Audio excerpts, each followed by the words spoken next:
again, it's that consistency and that long game. Something is better than nothing. And I think if you're always kind of that mindset, then that's what's going to keep you doing a little bit every day.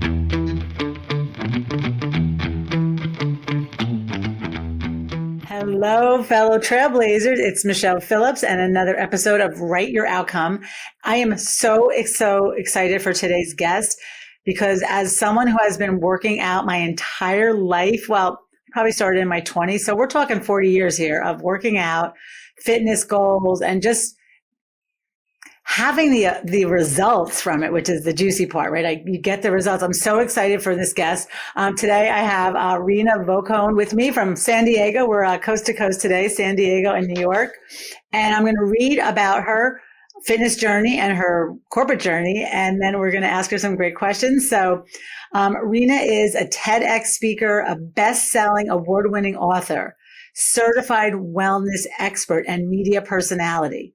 She is on a mission to help high-achieving women in organizations unlock peak performance through holistic well-being. And I just want to stop there because it's these women that are trying to do it all. This is going to be such a good conversation. She is certified in health coaching, fitness, yoga, nutrition, behavior change, and strength-based coaching. But her passion for empowering women, especially working moms, is what prompted her to launch Passion Fit, which is a wellness platform dedicated to transforming burnout into balance. Okay, so listen up, folks. If you are not driving, you better get a pad and paper because you're going to need to take notes. Through corporate wellness programs, coaching classes, events, products, Reena and Passion Fit provide holistic tools for fitness, mindfulness, productivity, nutrition, and work-life harmony. She has spoken globally, and she's worked with a lot of really cool companies, Microsoft, Amazon, Google. She's been on all the major networks. And I'm just so excited to get into this conversation. And she is an ESPN National Fitness Championship Award winner. Hello, Reena. Welcome. Thank you so much, Michele. I am so excited for our conversation today because I think we have a lot in common.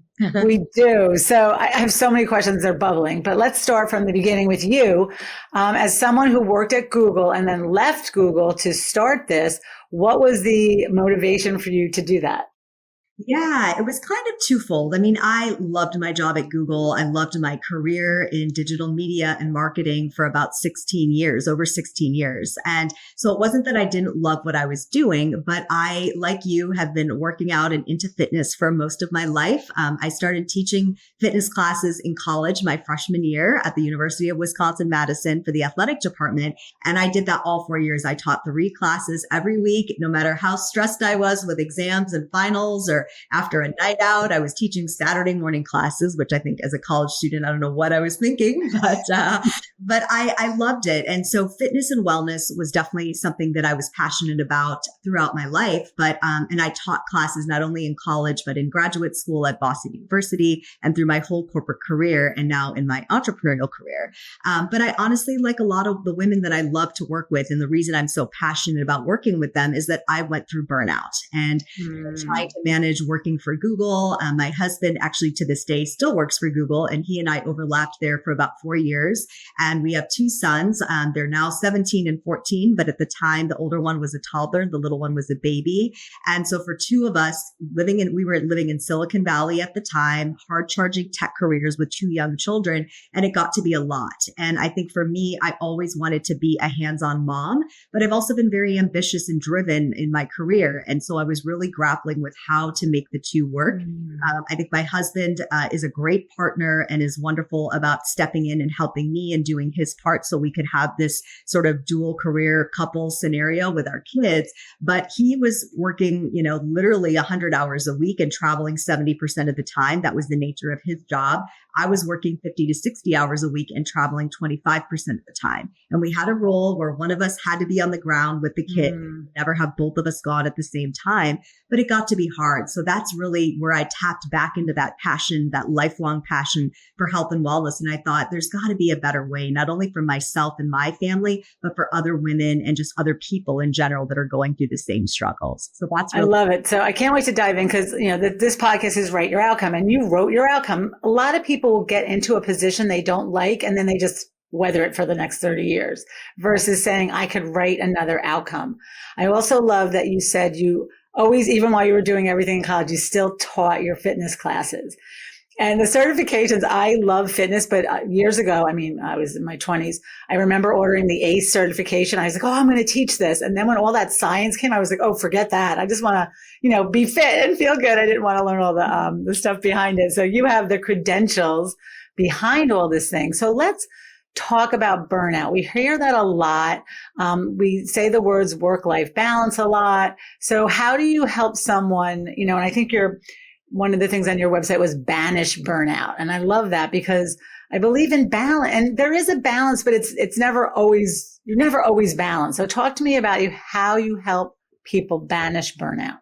Yeah. And I love that you just said, Michelle, there isn't perfect balance. And I think that's really the starting point, is to not set us up for this sort of goal, this elusive goal that's not reality. We're not truly balanced per se, although the word is just a reminder that we have to find ways for our personal and professional life to coexist, right? And sometimes work is going to, just be at the forefront because of a project or an integration you're working on or whatever. And that might take precedent for a period of time. Other times there might be more things going on with your kids or your family. You need to divert more attention to that.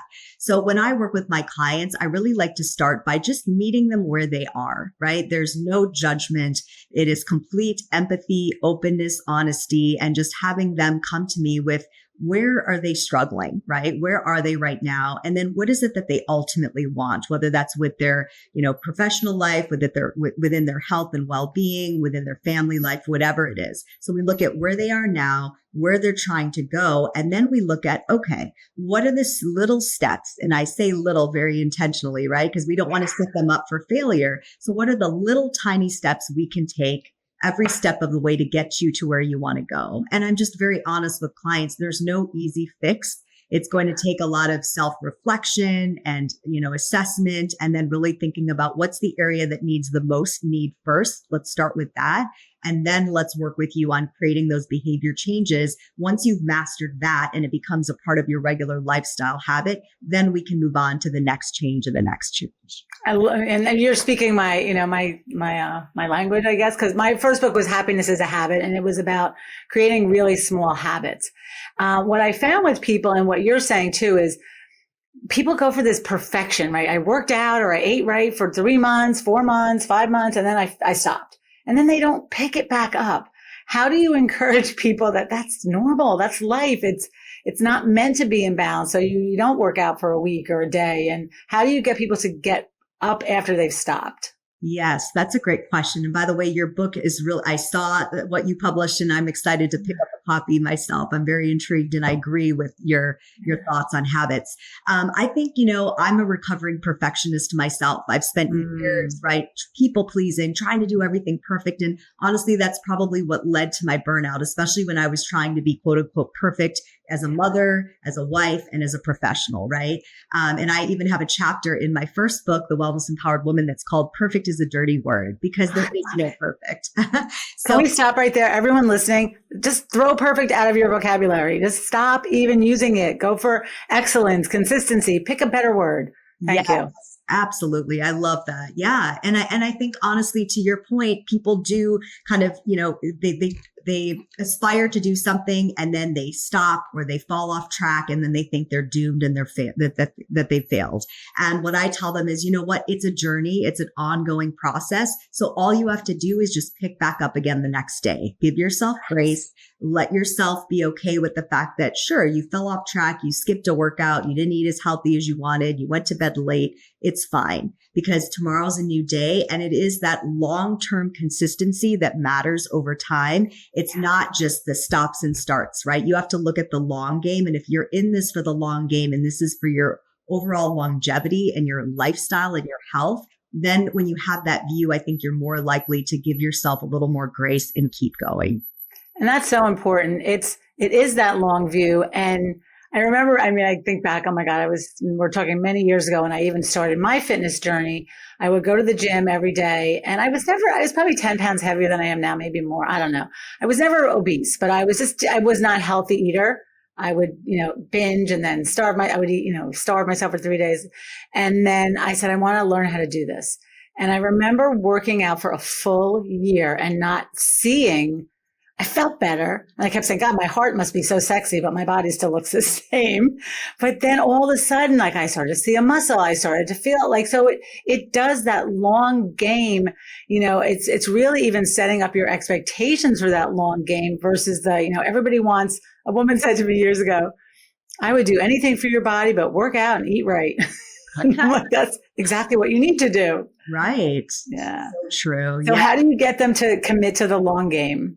Yeah. And I think it starts, I was telling you before we started the show, I have a new concept called Your Power Move by Passion Fit, which I'm starting to introduce publicly. And it really takes the work and the research that I've done over the last 10 years of working with my clients. And it takes it into a place of, yes, when people need to focus on the long game, that can be overwhelming. So you kind of also want to just start with that first thing. What is that power move, that thing that you can do when you are feeling exhausted, burnt out, sluggish, and not at your best self? And what is that small action that's just going to get you to open up to, okay, I don't feel great, but I'm just going to put one foot in front of the other, whether that is breath work, whether that is just a quick 5-minute walk just to get your body moving and your blood flowing, whether that's your smoothie or your first drink of water in the morning. It's those habits, those little small power moves that can motivate you. And I think if you just start with that and you do that consistently every day, especially in the days when you're just not feeling it, that's going to lead you to the ultimate long game. And you'll be able to look back and say, oh, wow, a year has passed, 5 years have passed, and I wasn't perfect, which we don't need you to be anyway, but I did these things consistently. And just as you said, now I start to see a muscle here or a muscle there, right? It's appreciating it after the fact, but it's what you do in those moments, good and bad, that lead you to where you ultimately want to go. Oh, this is exciting for you. And I love that it's called Power Move. It almost like gets you out of a funk, because we tend to spiral in one direction and then we're not going the way, and then we just give up. Versus if I could do this one power move, I always say in my book, if you change one thing every 90 days, just one little thing, in 20 years, in 5 years, you have 20 positive, powerful habits. So it's by doing these little things that make a difference. Now, working moms, my heart goes out to, when you're moms, and again, I love Martha Stewart, so I'm not bashing her, but the Martha Stewart, culture that where everything has to be perfect, and that, this pottery barn, whatever you want to call it, we've been sold this bad, image that women should be working and, having a beautiful table and putting flowers on, and raising their own chickens. So how do you, tell me what you do with working moms? What are your top 3 things to help them find the time to work out? Because that's the biggest thing, right? I've got, 1 kid, 3 kids. I don't have time. How do you help them? Yeah, I think it's, first and foremost, it's starting with the thing that's the easiest, right? It is the path of least resistance. What is something that is naturally enjoyable for you when it comes to movement? I mean, you and I are workout people. I love, the gym is my place, and weights and cardio and boot camp and Pilates, yoga, I teach all the formats. I teach actually 8 classes a week currently, Monday through Friday. And I was actually just teaching a live stream, high intensity interval training class this morning. And my client said to me, I'm so glad that we have this live stream sort of online platform where we can work out with you. Because I started the live stream classes during the pandemic when people weren't able to go to the gym, right? And so I think for them, it was, okay, I don't have to get dressed and go to the gym. They actually like the high intensity interval training, but if that's not your thing, that's okay. Maybe you find an app and you do a yoga workout or a 10-minute Pilates workout. Or if you're more of an outdoorsy person, which I am as well, go for a hike, go for a walk, go for a bike ride. So I think it's first just starting with something that you enjoy, and then find a way to incorporate it into your day where it doesn't take that much effort, because the more effort, the harder it's going to be, right? I love the path of least resistance. And I love you saying do a 10-minute workout. So talk to that. I was trained, I need an hour. And even my instructor, she said yesterday, you don't need to be in the gym for an hour. If you're doing a good workout. So talk to those shorter workouts and how they benefit people. Yeah, I'm a huge fan of shorter workouts. And like you, I mean, I remember back in my 20s before I was married with kids, I was a gym rat and I would work at the office all day. And then I would be in the gym for like an hour and a half, 6 days a week. And I'd have leg day and arm Yeah. day and core day. I don't have time for that anymore. And I know most people don't, especially working moms. So I tell them, and when I design my classes, my focus is on working multiple muscle groups in a 30-minute or a 40-minute workout. Most of my classes are only 30 to 45 minutes long, but you better believe we're getting our cardio, we're getting plyometric work, we're getting strength training. We do flexibility and mindfulness work at the end so that in that short period of time, you've been very efficient. You've kind of hit all the major muscle groups and you're getting that nice balance of cardio, flexibility, and strength all into one. And so that's really what I tell people is those little amounts of time really add up. And so if you, let's say, only have 10 minutes in the morning, maybe, you do a quick like Pilates or yoga stretch. And then maybe after work, you spend 20 more minutes going for a walk with your spouse or your neighbor or whatever. And now you've done 30 minutes in a day. So you can break it up. But even if you have a day where you only have 5 or 10 minutes, again, it's that consistency and that long game. Something is better than nothing. And I think if you're always kind of that mindset, then that's what's going to keep you doing a little bit every day. It's honestly better than being the weekend workout warrior where you spend 2 hours in the gym and then you don't touch it again for another week or two. That's actually more detrimental to your muscles and your body and your overall health. I love the idea of consistency. And, I read the book, The Blue Zones, many years ago. And, Netflix really just made this special, I don't know, in the last 2 years. And that's what I loved. Like the places where the people live the longest, they were just walking, they were gardening, they were getting up and down, from the floor. So there was a culture that didn't have chairs, which I thought was interesting because that just getting up and down. And these were people that they weren't going to the gym, but they were doing something. So I love that. Yeah. What's the biggest excuse that, I don't want to say battle that you have to overcome with your clients? I think it's the usual, right? I'm busy. I don't have time. I have too many competing priorities. I'm exhausted. Sometimes it's also kind of internal self-confidence issues, right? They just feel self-conscious of their body. So they don't want to go into the gym. So then, we're talking more about emotional, wellness and body positivity and, again, going back to giving yourself grace. So I really just try to hear them out and understand where the fears are coming from, because usually, and you know this because you also study positive psychology and behavior work, there's something deeper, right? There's some other fear or shame or, something that they feel embarrassed about that's holding them back. So it's kind of trying to understand what it is that barrier for them and then trying to create sort of a positive alternative and a different mindset to help them to, again, give themselves grace and just take that first step because it's hard.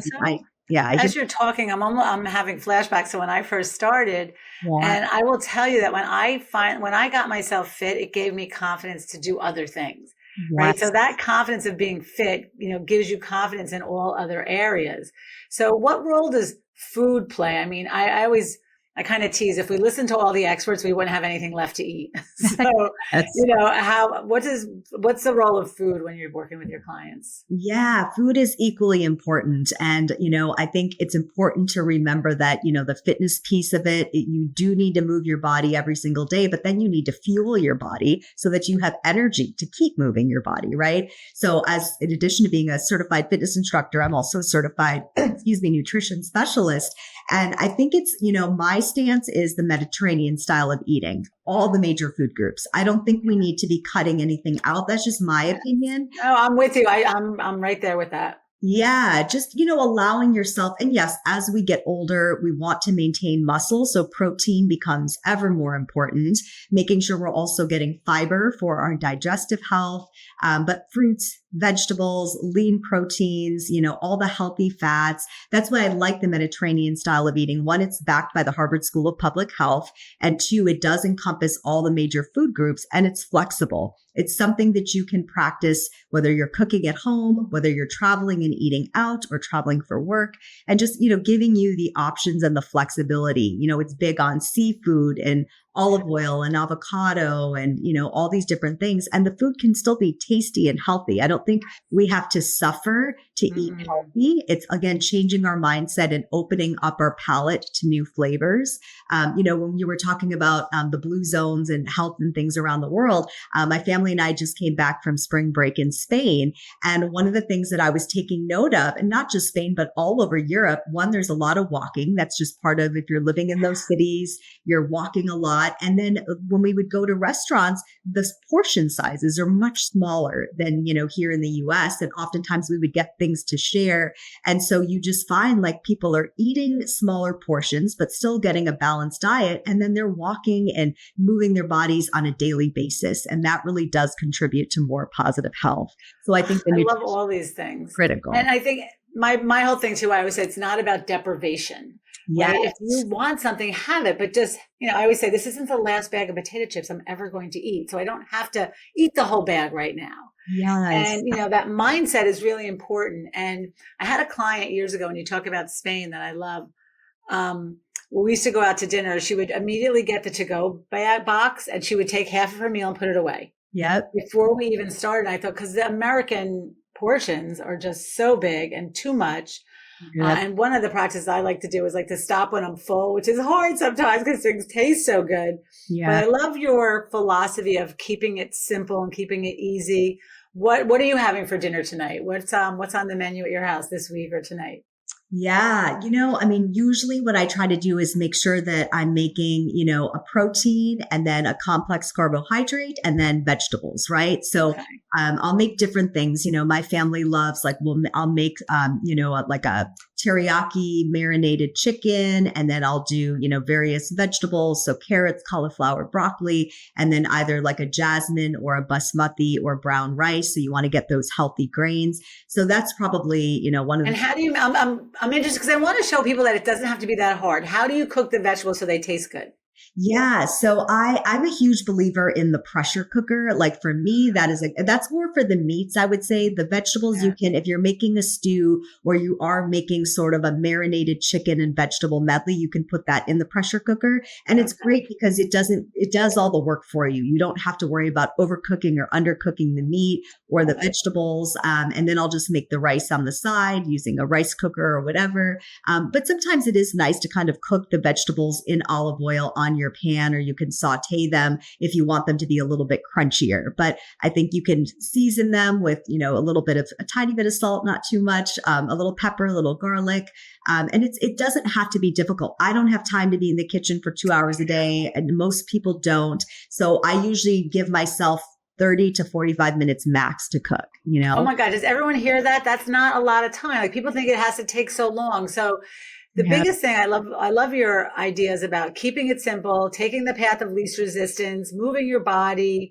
All these things are really instrumental. Tell us, you have 2 books. So tell us what the difference is and tell us what the names are. Yeah. So both the books are part of my women's wellness book series. The first one is called The Wellness Empowered Woman, which came out in 2021. The second one is called The Wellness Evolved Woman, which just came out in November of 2024. Oh, congratulations. Thank you so much. And yeah, the first focus of the first book is really on female empowerment, professional development, and health and wellness.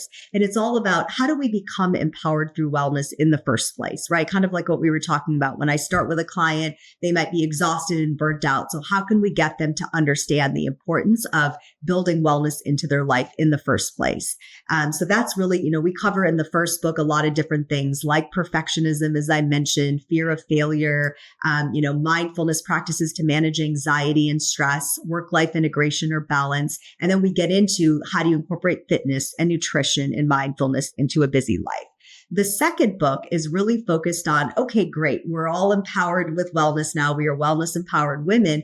But what happens when you are now entering a different stage of life? You're moving to a new city. Your job changes. Your relationship changes. There's a death in the family. You're going through different hormonal changes. As we know, as women, we have a whole lifetime of hormonal changes that happen. So those are the moments when we need our wellness practices the most. But those are the moments when most people let go of them because of of burnout, overwhelm, and all the things. So this is really getting deeper into the emotional and mental health side, gets into self-love, because we need that self-love to care for ourselves. And then how do we then embrace change and keep wellness as our foundation as we progress through life? It's so beautiful. I mean, both of them. I mean, it's really that mindset that we can taking care of, and we all heard that, that saying, put your oxygen mask on first, but it's become so commonplace to just not. So it's, you know, changing that mindset, and then the evolution. I'm older, and when menopause hit, I started gaining a little weight. My workouts, I was doing everything the same, but it was not getting the same results. And for probably 3 years, I was like, oh, that's what happens when you get older. And then one day I was like, hell no, I need to change something up. So I just increased my weight workouts, changed a couple like small things. And that's what I want everybody listening to think about. This doesn't have to be huge, like never eat a pizza again or never have a glass of wine. It's just, limit the glasses of wine and limit the, that kind of thing. And then today in the gym, this guy said to me, you're looking really good. I'm like, yeah, because I recommitted and I had to change the way I was doing things. So I love, congratulations on those two books. Tell us one last words of wisdom, and tell us where we can find you. Your books, this new, I keep wanting to call it an app, but what are you calling this new thing that you're doing? The power moves. So I will be sharing in the weeks and months to come the different ways, the platforms in which I'll be introducing it. So it's all still in development, but I think it's going to really be the cornerstone of all the different practices that Passion Fit offers for clients. So more to come soon on that. But yeah, I mean, I think you can reach me at passionfit.com. That's the website. That's the hub. And I guess in terms of the words of wisdom, I would say, at the end of the day, life is made for enjoyment. So enjoy your life, do the things that give you joy. And if you have those wellness practices incorporated into it, you're going to enjoy those things even more, whether it's different types of foods, whether it's your movement, your loved ones, having adventures. It really does stem from taking care of yourself first so that you can enjoy all those things in your life. I am loving everything that's coming out of your mouth. And I just want more of us to be talking like this, because we all know these things. And I always say the cliches it's a cliche because there's deep wisdom in it. So if there's deep wisdom, are we applying this wisdom? And it doesn't have to be hard. Oh my gosh, Reena, this has been so much fun. I hope everyone goes out and gets her books, follows her on, looks her up, and we can't wait to hear more about Power Moves. So again, this is Michele Phillips. We are all writing our own outcome. Every day you have a choice to write your own outcome and make it a great day.